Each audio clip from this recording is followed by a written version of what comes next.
இப்போ எப்படி இருக்குது இந்த உயிர் பார்த்தீங்கன்னா, தர்ப்பணம் போல். அப்படின்னா கண்ணுக்கு கண்ணாடி. இப்போ இந்த கண்ணாடியை கழட்டிட்டோம்னா கண் வேலை செய்யலைன்னு அர்த்தம் இல்லை, கண்ணுக்கு ஒளி குறைவாக கிடைக்கிறது. அப்போ இந்த கண்ணாடி இருக்கிற வரைக்கும் என்ன ஆகுதுங்க, ஒளி நிறைவாக இருக்குது. அதுபோல கண் பொறிந்து நின்று காட்டலால் உனது அறிவை விளங்கி நிற்கவே அன்றி அவை தாமே பொருள்களை அறிவன அல்ல. இந்த கண்ணாடி இப்படி இப்போ இருக்கிற வரைக்கும் நல்லா தெளிவாக தெரியுது. இந்த கண்ணாடி கழட்டி வச்சுட்டோம்னா கண்ணாடி தானாக போய் அங்கே எழுத்தை பார்த்துருமானா பார்க்காது. அது மாதிரி தான் இதுதான் உடம்பு வச்சுக்கிங்க. இது உடம்பு, கண்ணு தான் அறிவு. சரிங்களா? அப்படி அப்போ அறிவன அல்ல. ஆதலால் சார் மாயை நீ அல்ல, நீ அம்மாயை காரியங்கள் ஆக மாட்டாய். இந்த மாயை காரியங்கள் ஆக மாட்டாய். தற்பரமும் அல்லை, இனிது அந்த மாயைக்கு அப்பாற்பட்டு நிற்கின்ற சிவமும் ஆக மாட்டாய். சரிங்க, இதெல்லாம் நான் இல்லை அப்படின்னா அந்த சிவம் நான் தான் அப்படின்னா அதுவும் நீ இல்லை. ஏன்னா தனி பதி தனி அப்படின்னா தனினா பதி பாசம் என்னும் இவ்விரண்டின் வேறாகிய ஒரு தனிப்பொருள் ஆவாய் நீ. ஐந்தெழுத்து என்பது சூக்கும பஞ்சாட்சரத்தை சூக்கும ஐந்தெழுத்தாவது நாதம். நாதம் சுத்தமாயிலிருந்து தோன்றுவதாகிய நாதமே உயிரோடு நீங்காமல் எங்கேருந்து தோன்றுதுங்க, சுத்தமாயிலிருந்து தோன்றுது. சுத்தமாயிலிருந்து இப்போ நாம் இருக்கிறது எங்கே இருக்கிறோம்?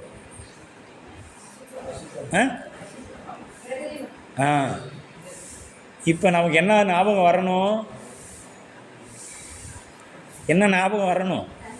தண்ணி டேங்கு ஞாபகம் வரணும். கீழே என்ன இருக்குது, மண் இருக்குது. இது பிரகிருதி மாயை. அதுக்கு மேலே கலங்களாக இருக்குது, அது அசுத்த மாயை. மேலே சுத்தமாக இருக்குது, அது சுத்தமாயை. மாயையில் 3, நாம் இருக்கக்கூடியது பிரகிருதி மாயை. எப்படி இட்லி மாவு தண்ணி தொட்டிலாம் மறந்தீங்க?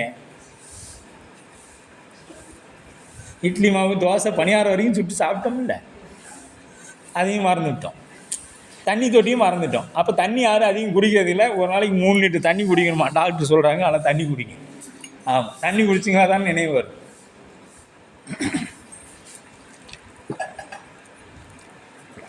அப்போ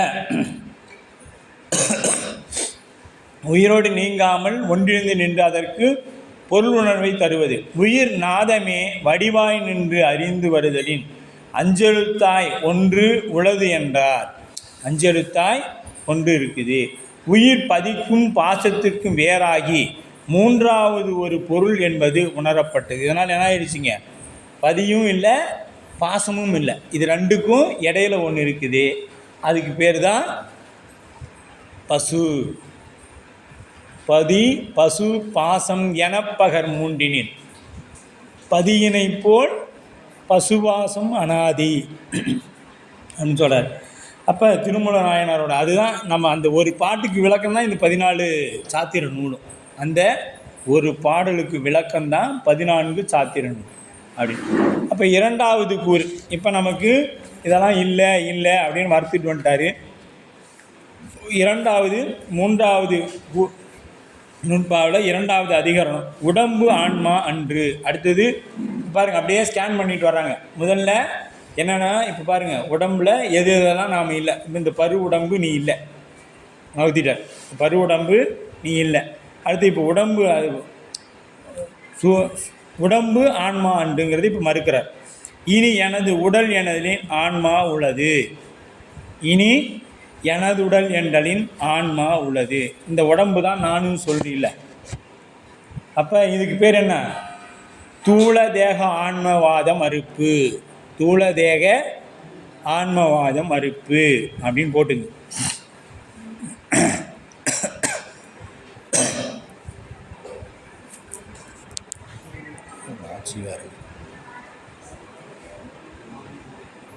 அறிவு உடம்பினிடத்திலே அன்றி வேறு இடத்தில் காணப்பெறாமையால் பரு உடம்பே ஆன்மாவாம். இந்த உடம்பில் தான் அறிவு இருக்குது. அப்போ இந்த உடம்பு தான் ஆன்மாவா என்பது அவர் கூற்று. தூளதேக ஆன்மவாதம் எனப்படும். இதற்கு அவங்களுக்கு பேர் என்னென்னா தூளதேக ஆன்மவாதிகள் என்றுவிடும். நான் மெலிந்தேன், நான் பருத்தேன் என்று தானே அப்படி தானே கூறுறோம். என்ன சொல்கிறோம், நான் மெலிஞ்சிட்டேன். என்னப்பா ரொம்பமா மெலிஞ்சிட்டேன்? ஆமாங்க, கொஞ்சம் உடம்பு சரியில்லை, மெலிஞ்சிட்டேன். ஏன்னா ரொம்ப உடம்பு பெருத்துருச்சு, சாப்பிட்டு சாப்பிட்டு தூங்கினா என்ன செய்யுங்க, நல்லா பெருத்துருச்சு அப்படின்னு நாமளே சொல்கிறோம்ல. அப்போ நான் மெலிந்தேன், நான் பருத்தேன் என்று தானே இப்போ நாம் சொல்கிறோம். அப்போ இந்த வழக்கத்தில் நான் என்பது உடம்பை தான் கொடுக்குது. நான் மெலிந்தேன், நான் பருத்தேன் என்பது பொழுது எனக்கு வலிக்குது அப்படின்னா அங்கே வேறொராக ஒரு பொருள் இருக்குதுன்னு அர்த்தம். அப்போ அதனால் உடம்பே ஆன்மாவாம் என காட்டுவா. இந்த உடம்பு தான் ஆன்மாவான்னு சொல்லுவாங்க. அப்போ அது இனி எனதுடல் என்றலின் ஆன்மா உள்ளது. அந்த மேற்கொள்ள பாருங்கள், எனதுடல் என்றலின் ஆன்மா உள்ளது. அப்போ என் பதி என் மனை என்றெல்லாம் போல, என் பதினா நான் இருக்கிற இடம், என்னுடைய கணவன், இது என்னுடைய வீடு என்பது போல, என் கை இது என்னுடைய கை, இது என்னுடைய கால், இது எனது நிற்பது உளதலின் அதுவே ஆன்மாவாம் என்றது. இப்போ இது ஆன்மான்னு சொல்கிறாங்க. பதி என்பது கணவனையும் மனை என்பது மனைவியையும் குறிக்கக்கூடியது. என்பது என்று ஒருத்தி தன் கணவனை சொல்லுகின்றாள் என்கின்ற அவள் என் மனை என்ற ஒருவன் தன் மனைவியை குறிப்பிடுகின்றான். இப்போ ஒருத்தன் பார்த்து இது என்னுடைய மனைவி, இது என்னுடைய கணவன் அப்படின்னு சொல்கிறாங்க. அப்படி சொல்லும் பொழுது இது என்ன ஆகுது, வேற ஒரு பொருளாக இருக்கின்றது அப்படிங்கிற. அப்போ பாருங்கள், எனது என்ற மாட்டின் உடம்பின் வேறாய் ஆன்மாய் உண்டு அப்படிங்கிற. உடம்பின் வேறாக ஆன்மா உண்டு அப்படின்னு. எனது என்ற மாட்டின் எனது அலாது என்னாது உனது அலாது உன்கை கால் யாக்கை எனது என்றும் என் அறிவது என்றும் உரைத்து நீ நிற்றின் கான் உன்னின் அவை வேறாய் உணர் அப்படிங்கிறார். இப்போ இதை கொண்டு கூட்டி பார்த்தோங்கன்னா எனது அலாது என்னாது, எனது அலாது என்னாது, எனது என்ற மாட்டின் உளது அலாத அப்படி குறிச்சிங்க. அப்போ தான் இது உங்களுக்கு விளங்கும். கொண்டு கூட்டுதல் பார்த்தீங்கன்னா தான் விளங்கும். எனது அலாது என்னாது அப்படி போட்டு மேலே ஒன்றுன்னு போட்டுங்க. எனது என்ற மாட்டின் உனது அலாது இது 3ன்னு போடுங்க. உன் கை கால் யாக்கை 4, எனது என்றும் 5, என் அறிவு என்றும் 6, உரை நீ நிற்றி 7, உன்னில் 8, அவை வேறாம் 9, உணர் 10. உணர் அப்படிங்கிறது 10. இப்போ எனது அலாது என்னது அப்படின்னா இயற்கையில் உனக்கு கூறியதாகாமல் செயற்கையாய் உன்னை வந்து பொருந்திய உன்னின் வேறாகிய பொன் பொருள் மனைவி மக்கள் முதலியவற்றை எனதன்று என்று எண்ணாமல். இதெல்லாம் இது செயற்கையாக நம்மகிட்ட வந்தது. எதுங்க? பொன் பொருள் மனை மக்கள், இதெல்லாம் நமக்கு செயற்கையாக தான் வந்தது. இயற்கையாக இடையில தானே வந்துச்சு. நான் என்ன பிறக்கும் பொழுதே நான் கலெக்டர் விட்டு பையனாக பிறந்தேன் இல்லையே. இடையில வரும், இடையில கலெக்டர் ஆகி முடித்தோன்னு அது போயிடும். தங்கம் வரும், இப்போ விளையாடுனா கொண்டு போய் விற்று அதை வேறு ஏதாவது முதல் பண்ணுவோம் இல்லையா. இனிமேல் தங்கத்தை நினைப்போம். நம்ம முதல்ல என்ன சொல்லுவாங்க, ஒரு தோடு முகுத்தி கூட போட மாட்டாங்க. இனிமேல் அதுக்கும் வாய்ப்பில்லை, வெளியே வேணால் போடலாம். தோடு முகுத்தியை வெளியில் தான் போட முடியும். ஏன்னா இன்றைக்கி அரை பவுன் எடுத்தோம்னா 75,000 தாலிக்கே வேணும். அப்புறம் எங்கே போய் அந்த அப்பா பொண்ணு கல்யாணத்தை பண்ணுறது இல்லையா. அதனால் பெண் பிள்ளை பெற்றவர்கள் இடத்துல இனிமேல் போய் என்ன கேட்கக்கூடாது, பெண்ணை கொடுன்னு கேட்கணுமே வெளியே பொண்ணு எவ்வளோ போடுறேன்னு கேட்கப்படாது. அந்த நிலமை ஆகி போயிடுச்சு. இதுங்கம்மா, ஆமாம், இப்போ தான் அதிகமாக கேட்குறாங்க. என்ன செய்ய, அவர்களுக்கு வினை அப்படி நிற்குது. ஆசைகள் அதிகம். ஆசை படப்பட ஆய்வரும் துன்பம். அப்படியே ஆசை படப்பட என்ன வரும், துன்பம் வந்துகிட்டே இருக்குமா.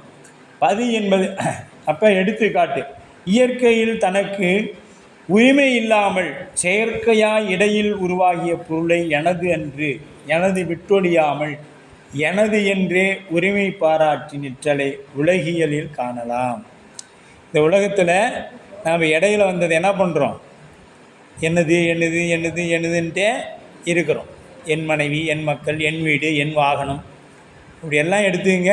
யாராச்சும் என்ன சொல்கிறோன்னா எல்லாம் என்னோடது. எப்போ கார் யாருது? என்ன தாங்க. இந்த வீடு நம்மளுக்கு தான். வந்து பாருங்கள் உள்ளார என்ன என்னது தான் அப்படின்னு சொல்லி கூட்டி போய் காமிச்சு, அது அப்புறம் என்ன இருக்குது, எங்கெங்கே பீரோவில் ஓப்பன் பண்ணணும், எங்கெங்கே சாவி இருக்குது பாருங்க, எங்கெல்லாம் ரகசிய அறை வச்சுக்கிறேன். அப்புறம் அவனே வந்து எல்லாம் திறந்து எடுத்துகிட்டு போயிடுவான். சரியா? அந்த மாதிரி கொண்டு போய் காமிப்போம், இது என்னோடது. ஆனால் இது எதுவுமே நம்மளோடது இல்லை. எனது அளவு என்னாது, இயற்கையில் உனக்கு உரிமை இல்லாமல் செயற்கையாய் உன்னை வந்து பொருந்திய உன்னில் வேறாகிய பொன் பொருள் மனைவி மக்கள் முதலியவற்றை எனது என்று எண்ணாமல் எனது என்ற மாட்டின் அவற்றோடு நீ ஒருமைப்பட்டு நின்று எனது என்ற உரிமை கூறி நிற்றலை போல. இப்போ அந்த எப்படி வீடு மனையெல்லாம் நம்மளுது இல்லையோ, அது என்ன செய்கிறோம், நாம் நம்மளுது ஒரு சிலதெல்லாம் இழுத்துகிட்டே இருக்கும். ஏன்னா என் பேராண்டி விட்டு நான் எப்படி போகிறது, அடுத்தது ஒரு குறிப்பு போட்டுருவாங்க அங்கேயே, அடுத்தது நான் என் பேராண்டிக்கு வந்து பிறந்துடணும். இப்போவே அட்வான்ஸ் போட்டாங்க.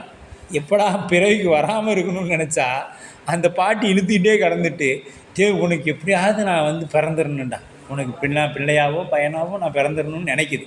இப்போ இந்த ஆன்மாலை என்னைக்கு இறைவன்கிட்ட வர்றது, மீண்டும் அது என்னாவது, அந்த சொத்து மேலே இருக்கக்கூடிய ஆர்வம் மீண்டும் பிறவிக்கு வர தூண்டுது, பாசம். அதனால தான் அதுக்கு வினைக்கு பேர் என்ன வச்சாங்க, பாசம் அப்படின்னு சொன்னாங்க. உனது அலாது இயற்கையிலேயே உன்னோடு ஒன்றா இல்லாது பின் ஒரு காலத்தில் உன்னோடு வந்து இயந்து நிற்பதாகிய உன் கை கால் யாக்கை, உனது கை கால் யாக்கை உடம்பு எல்லாவற்றையும் எனது என்றும். என்ன சொல்கிறோம், எனது என்று. இந்த கை, என்னுடைய கை அடிபட்டுருச்சு, என்னுடைய கால் அடிபட்டுருச்சு, இதெல்லாம் உன்னோடதா? இல்லையே, உனக்கு இடையில் வந்தது இவையெல்லாம்.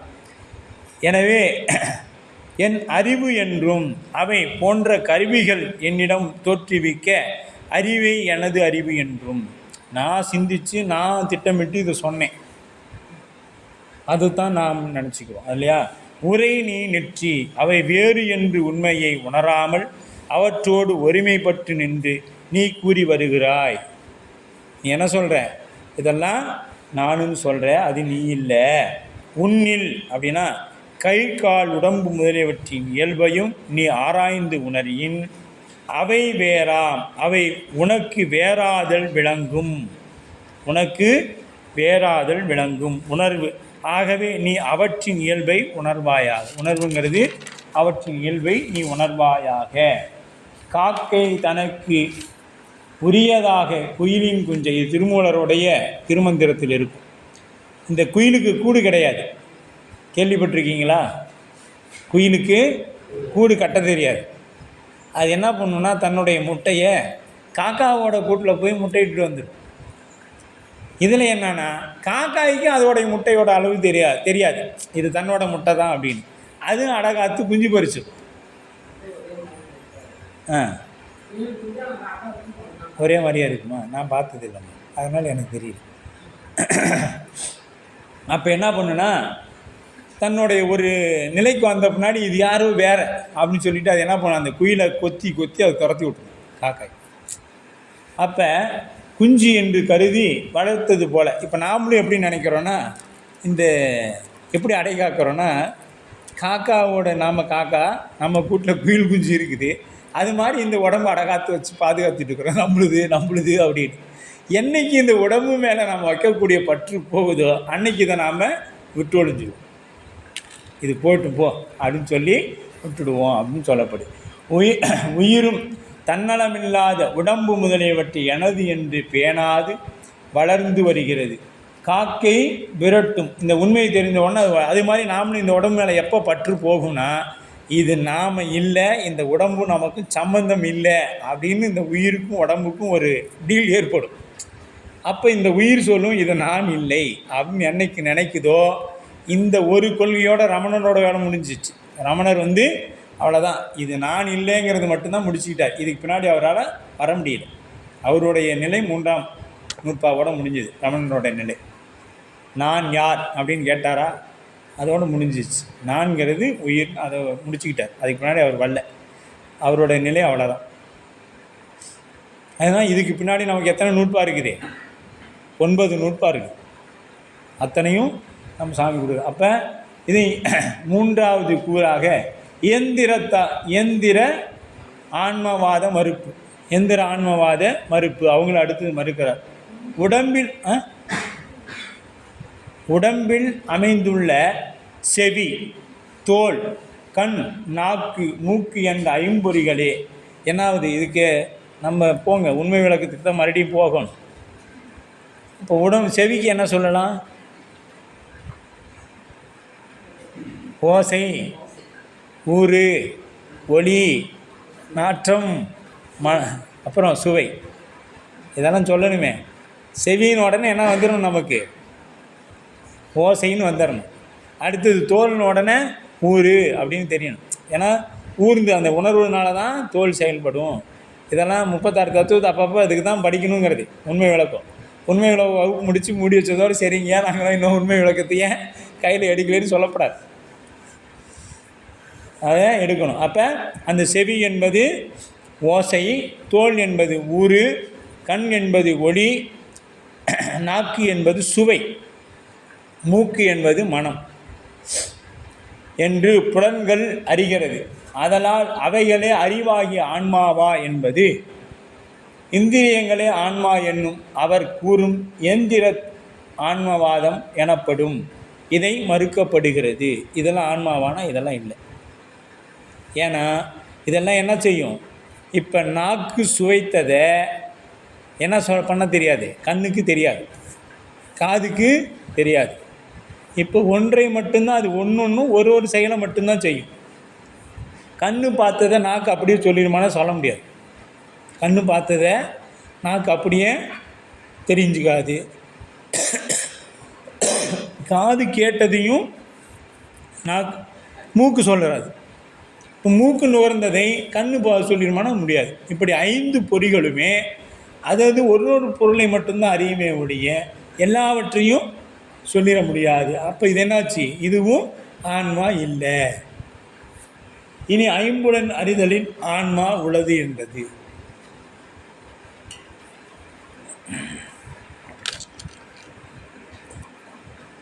அப்போ ஐம்புலனாகிய சத்தம், ஸ்பரிசம், ரூபம், ஸ்கந்தங்களை இந்திரியங்கள் ஒன்று அறிந்து ஒன்று அறியாதவன் இவ்5 நாளும் ஐம்பலன் பயனும் அறிவது உளதாயின் அதுவே ஆன்மாவா என்பது.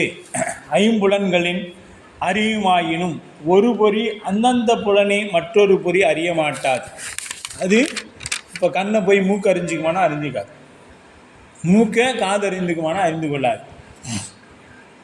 பொறிகளை கொண்டு ஐம்புலன்களின் அறிவதாகிய ஒரு பொருள் உண்டு. இது 5ஐயும் அறிந்து கொள்ளக்கூடிய ஒரு பொருள் உண்டு. யான் இன்ன பொருளை கண்டேன், அதனை தொட்டேன், அதனை முகந்தேன், அதனை சுவைத்தேன் என இவ்வாறு ஒரு பொருளை ஐம்புலன்களிலும் அறிவதாக அனுபவ நிகழ்ச்சி ஒவ்வொரு பொருளே ஆன்மாவாகும். இது அறிந்தது பற்றியா? இப்போ தக்காளி சாதம் ஒவ்வொரு வகுப்புலையும் பாப்பாத்தி அம்மா கொடுக்குறாங்க. இந்த வகுப்பில் பார்த்திங்கன்னா பிரியாணி மாதிரி இருந்துச்சு. இது எது சொல்லும்? நாக்கு சுவைத்ததே. நாக்கே சொல்லிடுமானா சொல்லாது.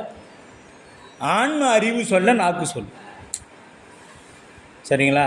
இப்போ அம்மா சமைத்து வந்தது, அதில் ஊறுகாய் போட்டாங்களே, நல்ல மனமாக இருந்தது. மூக்கு எப்படி மனமாக இருந்தது நாக்குக்கு சொல்ல முடியுமா? முடியாது. நல்ல அந்த உணவு மனமாக இருந்ததே அப்படின்னு சொல்ல முடியாது. அப்போ அதுபோல் ஒவ்வொன்றும் இருக்கும்.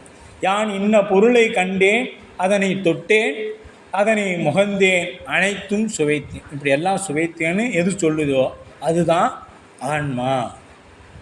5ஐயும் சொல்லுதில்லை, ஐம்பொறிகளையும் உணர்ந்து சொல்லுது. அதை பார்த்தேன், அந்த பொருளை சாப்பிட்டேன், அது நல்லா இருந்தது, அந்த இன்ன வாசனையோடு இருந்தது. இப்போ 5ஐயும் ஒன்று அறிந்திருக்குது, அதுதான் ஆன்மா அப்படின்ட்டார். அப்போ எடுத்துக்காட்டு ஒன்று அறிந்து ஒன்று அறியாதாகிய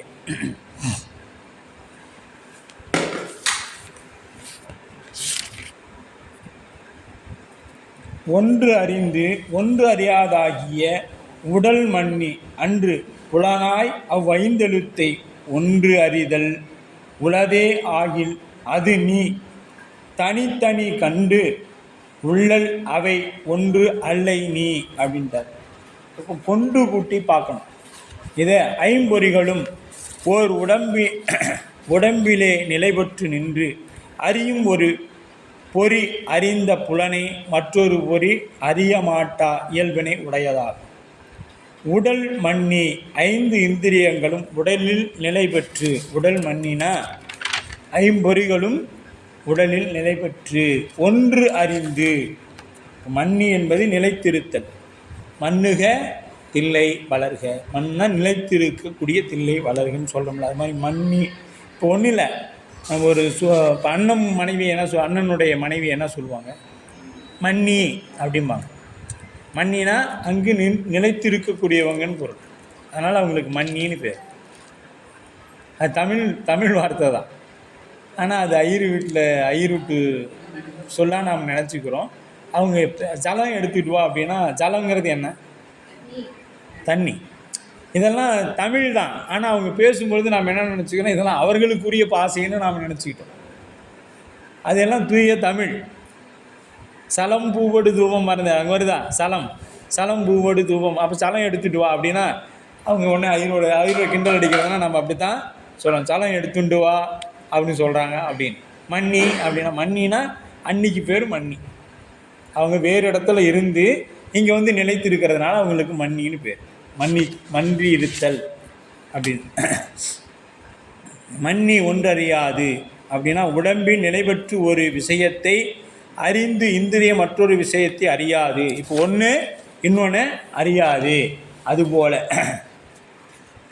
அன்று தம்முள்ளே மாறுபட்ட புலன் ஓசை உருவம் முதலிய புலன்களை அறிகின்ற, ஆய்னா அறிகின்ற அஞ்செழுத்தை அவ்விந்திரியங்களை தொழில்பாட்டை அறிதல் ஒன்று. இவ்வைந்தையும் அறித ஒரு பொருள் உண்டு.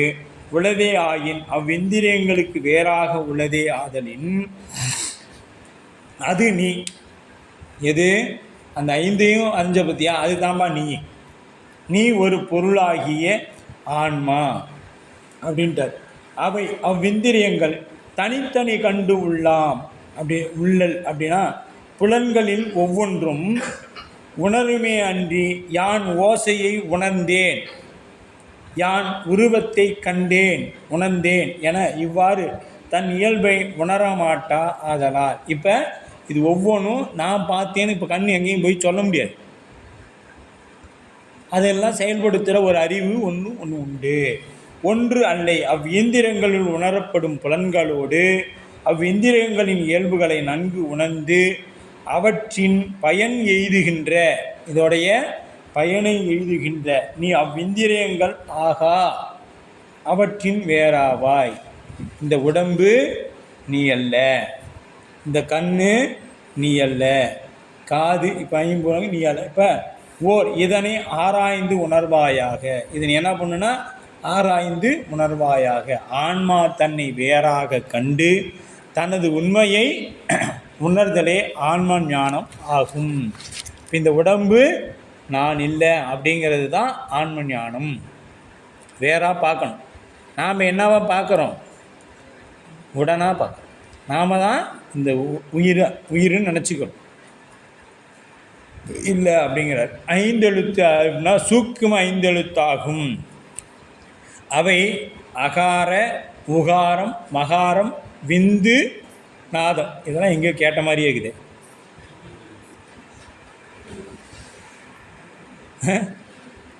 அது ஒன்றாவது பிள்ளைங்களுக்கு சொல்கிற மாதிரி அடுத்த வகுப்பு வரும்பொழுது 36 தத்துவங்களையும் மனநமாக சொல்ல வேண்டும் அப்படின்னு சொல்லிடலாம். இருக்கிற 10 பேரும் நம்ம வராமல் போயிடும். ஆசிரியர் மட்டும் உட்காந்துக்க வேண்டியதான். அப்புறம் நாங்களே 36 தத்துவத்தை எழுதி போட்டு அடியனே படிச்சுட்டு இருக்க வேண்டியதான். ஏற்கனவே கேள்வி கேட்டு எடுத்தால் நாங்களே எல்லாம் வராமல் இருக்கிறாங்க. இவர் வந்தால் அவர் பாட்டுக்கு சொன்னால் நாங்கள் பாட்டுக்கு தூங்குவோம் தாளாட்டுற மாதிரி. இவர் இடையில கேள்வி கேட்டு நம்மளை எல்லோரும் முன்னாடி அசிங்கப்படுத்துகிறார். நம்ம போகக்கூடாது அப்படின்னு முடிவு பண்ணிக்கிறோம் இல்லையா? என்ன பண்ணுறது, எங்களுக்கு தூக்கம் வரக்கூடாது இல்லை.